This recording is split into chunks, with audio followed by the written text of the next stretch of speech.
Mark Stoops has been reeling in top 25 recruiting classes to Kentucky. Now he needs to start winning big on the field. Although we consider you got to put those top 25 recruiting classes into context within the SEC. You've got 13 opponents in the SEC, and those top 25 recruiting classes are typically getting you ranked 10 to 12th in your own conference. But still, those are really good players coming to Lexington, and they need to produce. Big first step in 2016 with Wildcats getting back to postseason play for the first time in quite a while at 7-5 before they got shellacked in the TaxSlayer Bowl by Georgia Tech. What do we have for the Wildcats in 2017? MarkRogersTV running through our series. After we ranked all the schedules, you got to catch all those, 68 all the way up to number 1. We are now running through our predictions game by game.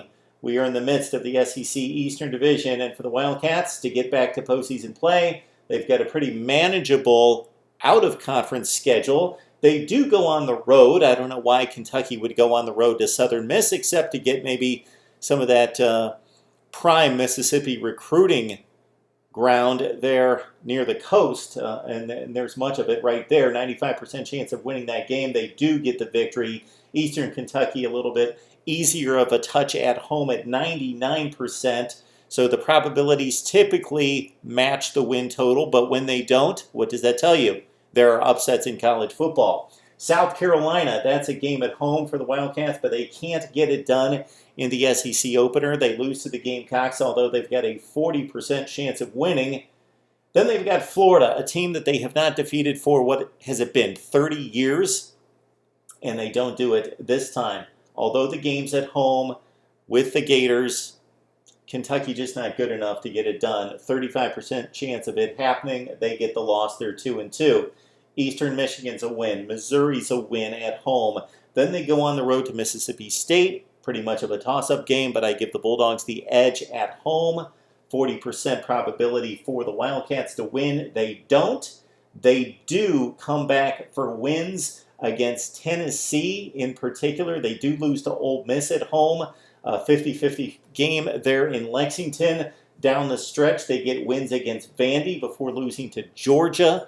That's a road game in Athens. And then for a second consecutive year, yes, you would think that the revenge factor and, of course, Mr. Lamar Jackson would be on Louisville's side.